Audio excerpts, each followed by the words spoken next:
सार बचन राधा स्वामी वार्तिक भाग दूसरा। बचन 183। जिसको एक वक्त विरह उठी यानी शौक मालिक के मिलने का पैदा हुआ, जो उस हालत में सतगुरु पूरे ना मिले तो वह विरह निष्फल जावेगी। अगर विरही यह दावा करे कि बिना सतगुरु के पद को पाऊंगा, यह गलत है, क्योंकि बिना सतगुरु वक्त के मिले पद का मिलना नामुमकिन है। चाहे विरही होवे या नहीं, दोनों को सतगुरु की जरूरत है। और जो विरह किसी कदर सच्ची भी हुई और सतगुरु पूरे ना मिले तो अधूरे गुरु के साथ में जाती रहेगी। फिर जो गुरु उसको पूरा भी मिले तो उसकी चाह नहीं रहती। और जिसको विरह और प्रेम नहीं है और वह सतगुरु पूरे की शरण में आ गया, तो सतगुरु दयाल अपनी दया से उसकी विरह और प्रेम बढ़ाकर काम पूरा कर देंगे। और जो अधूरे गुरु से मिला तो वह अपनी विरह के अहंकार में रहेगा और काम भी पूरा नहीं बनेगा। सब तरह से मुख्यतः सतगुरु पूरे की है। इससे जानना चाहिए कि बिना उनके मिलने के किसी का कार्य पूरा नहीं हो सकता। बचन 184। सतगुरु की शरण का दर्जा बहुत ऊंचा और कठिन है, और वैसे तो हर कोई कहता है कि हमने शरण ले ली। पूरे शरण वालों की यह हालत है कि उनको सिवाय सतगुरु के और कोई विशेष प्यारा नहीं लगता है। जिसकी यह हालत है उसका कहना सब दुरुस्त है। पहले जो संत हुए उन्होंने जब तक जीव ने तन मन धन नहीं भेंट किया, उद्धार नहीं किया। पर अब राधा स्वामी दयाल जीवों को दुखी और बलहीन देखकर थोड़ी दीनता और प्रीत पर उद्धार अपनी तरफ से दया करके फरमाते हैं। इस वास्ते जिसको पूरे सतगुरु के दर्शन और सेवा और सत्संग और शब्द का अभ्यास प्राप्त है, वही जीव बड़भागी है। सुतदारा और लक्ष्मी सब काहू के होए, सतगुरु सेवा साध संग कली में दुर्लभ डोय। बचन 185। राम जो कर्ता तीन लोक का है और उनका पालन और पोषण और संहार कर रहा है, सो जीव का मुद्दई है, क्योंकि उसने असली रूप से जुदा करके जीव को गर्भवास दिया और फिर अनेक प्रकार के दुश्मन अंतर और बाहर जीव के संग लगा दिए। यानी अंतर में तो काम, क्रोध, लोभ, मोह, अहंकार, और बाहर माता, पिता, सुत, स्त्री, मित्र, धन, धाम और भोगों में फंसा दिया। इसलिए ऐसे दुखदाई को क्या माने। इस वास्ते सतगुरु को मानना चाहिए कि जिनके प्रताप से ऐसे मुद्दई के जाल से निकलकर सदा सुख का स्थान प्राप्त होवे, और कोई बचाने वाला काल के जाल से इस संसार में नहीं है। बचन 186। संत सतगुरु ने जिस नाम का निर्णय किया है वह वेद शास्त्र में नहीं है, और संत सतगुरु वही हैं जिनके पास वह पूरा नाम है। और यों तो बहुतेरे भेखधारी अपने तय साध और संत कहते हैं, पर वह साध और संत हो नहीं सकते। सच्चे और पूरे संतों के प्रताप से रोटी खाते हैं, पर संतों का पद वही पावेगा जो उनका प्यारा होवेगा, और प्यारा वही होगा जो उनके चरणों में प्रीत और प्रतीत करेगा, और प्रीत और प्रतीत उनकी मेहर और सेवा और सत्संग से आवेगी। और त्रिलोकी नाथ का नाम और पद भी संतों की दया और उनकी जुक्ति की कमाई से मिलेगा, और किसी तरह इस कलयुग में नहीं मिलेगा। बचन 187। जिसको सतगुरु के चरणों में प्रीत है, उसको सिवाय महिमा सतगुरु के और कोई बात नहीं सुहाती है। और जिसको सतगुरु का निश्चय है, वह सतगुरु में कोई अवगुण नहीं देखता है। और जो अवगुण दृष्टि आई तो सतगुरु भाव जाता रहा। इस वास्ते सतगुरु की निस्बत कभी अवगुण दृष्टि लाना नहीं चाहिए। और जिसकी ऐसी दशा है वही गुरुमुख होगा और उसी को एक दिन परम पद मिलेगा। वचन 188। ईश्वर को सर्वत्र आकाश और पाताल में व्यापक बताते हैं, पर किसी को मिलता नहीं। फिर उसके सर्वव्यापक होने से जीव को क्या फायदा, क्योंकि वह रूप किसी को प्राप्त नहीं होता। और जब मालिक ने सतगुरु रूप धारण किया तो इस रूप से जीवों को दर्शन भी देता है और भेद समझाकर अपनी दया के साथ जुक्ति की कमाई कराकर निज घर में पहुंचाता है और अपने निज रूप का दर्शन देता है। अब गौर करना चाहिए कि सतगुरु रूप बड़ा है कि व्यापक रूप, इससे किसी का कार्य नहीं बनता। और सतगुरु रूप से जिस वक्त की जीव को सत्संग और सेवा करके उस पर निश्चय आ गया तो सहज में कार्य बनता है। बिना मिलाप सतगुरु वक्त के किसी को मालिक का पूरा निश्चय नहीं हो सकता है। और जब पूरा निश्चय नहीं हुआ तो पूरी प्रीत और प्रतीत भी नहीं आई। और जब प्रीत और प्रतीत नहीं तो उद्धार कैसे होगा।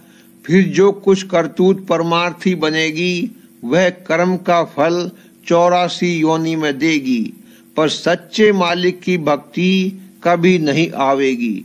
जब तक सतगुरु वक्त के ना मिलेंगे और उनके वचन पर निश्चय न आवेगा। वचन 189।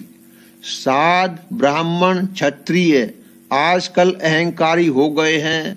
न साध में साधता और न ब्राह्मण में ब्राह्मणता और न क्षत्रिय में राज और बल रहा है। खाली अहंकार करते हैं। पर वैश्य और शूद्र अभी कुछ अपनी चाल पर हैं। संत फरमाते हैं कि साध संग करो, पर जब साध दुर्लभ हुए तो कहाँ से संग प्राप्त हुए। और बिना संत और साध संग उबार नहीं है। सो अब समझना चाहिए कि बिना संस्कार संत या साध नहीं मिलेंगे। जिसका भाग जबर है उसको जरूर संत सद्गुरु अथवा साध मिलेंगे। और जो कोई यह कहे कि संस्कारी को साध संग की क्या जरूरत है, सो गलत है। चाहे संस्कारी होवे या असंस्कारी, दोनों को साध संग की जरूरत है। पर इतना फर्क होगा कि संस्कारी को वचन जल्दी असर करेगा और वह उसको सहज में मान सकेगा, और असंस्कारी से वचन कम माना जावेगा और कम बरता जावेगा, पर उसके बीजा पड़ेगा और आगे उससे कमाई बनेगी। और संस्कारी उसको कहते हैं कि जो पिछले जन्म से संत सद्गुरु अथवा साध से मिलता और उन पर भाव और निश्चय लाता चला आता है, और जिसका भाग उनकी दया से सहज सहज बढ़ता चला जाता है। और संत सद्गुरु की दया से असंस्कारी भी संस्कारी हो सकता है। और संत सद्गुरु की तो ऐसी महिमा है कि जो उनका दर्शन करे उसका किसी कदर उद्धार होता है और 84 से बच जाता है, और बहुतेरे दुख व कलेशों से रक्षा हो जाती है, और आगे को रास्ता उद्धार का उनकी कृपा से जारी हो जाता है। इस वास्ते कुल जीवों को चाहिए कि अपने फायदे और सुख के लिए जहाँ कहीं संत सद्गुरु प्रकट होवे, जरूर जिस कदर बन सके उनके दर्शन और सेवा से अपना भाग बढ़ावे। प्रेम पत्र राधा स्वामी 5वां भाग सिलसिला वचन 35। मध्यम जीवों की 3 किस्में हैं। एक तो वे जो भोग विलास और सामान दुनिया का ज्यादा या बढ़ के दर्जे का और अरसे तक कायम रहने वाला चाहते हैं और इस वास्ते स्वर्ग या बैकुंठ या अवतारों और देवताओं के लोक का वासा चाहते हैं, और जो कार्रवाई की इस मतलब के हासिल होने के वास्ते मुकर्रर है उसको शौक के साथ करते हैं। दूसरे वे जीव जो ईश्वर या ब्रह्म के लोक में पहुंचने और अपने भगवंत के सन्मुख रहने की अभिलाषा करके भक्ति या इधर से वैराग अंग लेकर अभ्यास करते हैं, पर ऐसे जीव बहुत कम हैं और इस किस्म का अभ्यास भी नायाब और बहुत कठिन है और उसका साधन इस युग में बनना मुश्किल बल्कि नामुमकिन है। सिर्फ संतों का तरीका अभ्यास का जीवों से बन सकता है। तीसरे वे जीव जो कि ईश्वर और ब्रह्म के स्वरूप और लोक का प्रलय महाप्रलय में अभाव देखकर उसके अरूप में समाने का जतन करते हैं, लेकिन वो जतन भी जैसा कि ऊपर कहा गया निहायत कठिन है और इस जमाने में दुरुस्ती से बन नहीं सकता। यह लोग पहले ईश्वर या ब्रह्म की उपासना या भक्ति करके स्वरूप के मुकाम तक पहुंचते हैं और फिर उसके लक्ष्य चैतन्य यानी अरूप में समाते हैं और इसी का नाम ज्ञान है। इन तीनों किस्मों के जीवों का पूरा और सच्चा उद्धार नहीं होता, यानी माया के घेर के पार नहीं जाते, क्योंकि इनको सच्चे मालिक और उसके धाम का भेद नहीं मिला और न इनके मन में उसकी प्रीत और प्रतीत आई। यह जीव पिछली टेक और पुराने वक्त की युक्तियों में बंधे रहते हैं और संत सद्गुरु और उनके उपदेश में इनको भाव बिल्कुल नहीं आता। इनमें से दूसरी और तीसरी किस्म के जीवों से पुरानी करनी इस वक्त में पूरे तौर पर नहीं बन पड़ेगी और इस वास्ते ईश्वर या ब्रह्म पद भी उनको हासिल नहीं होगा जब तक कि संतों की शरण लेकर उनकी जुगत की कमाई नहीं करेंगे।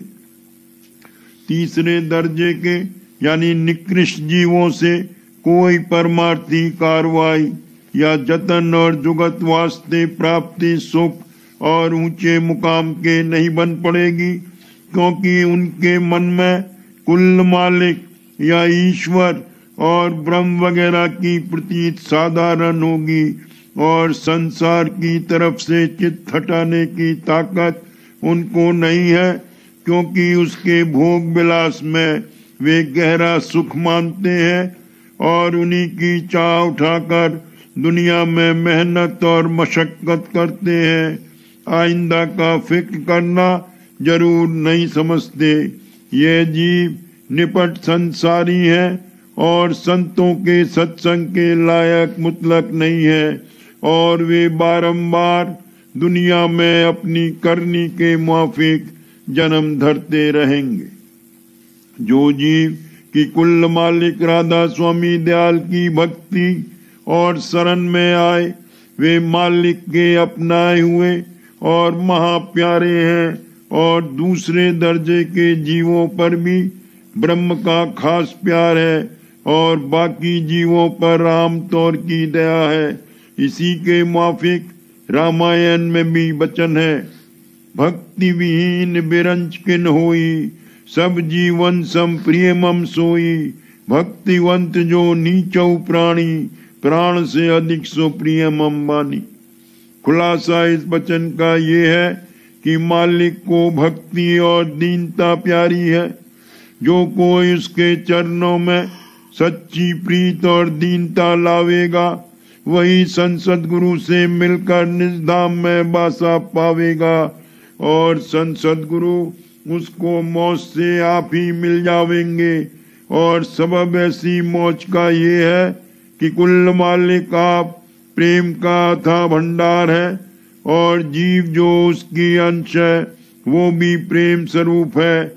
और जिस धार के वसीले से कि उनका सूत मालिक के चरणों में लगा हुआ है वो भी चैतन्य और प्रेम की धार है। फिर जो कोई प्रेम अंग लेकर चलेगा वही मालिक के सन्मुख पहुंचेगा। बिना प्रेम के उस रास्ते में गुजर नहीं हो सकता। देखो, कुल रचना प्रेम से प्रकट हुई और प्रेम ही के आश्रय ठहरी हुई है। और इसी तरह दुनिया में भी कुल जीवों को, बल्कि जानवरों को भी प्रीत और दीनता और सेवा प्यारी है।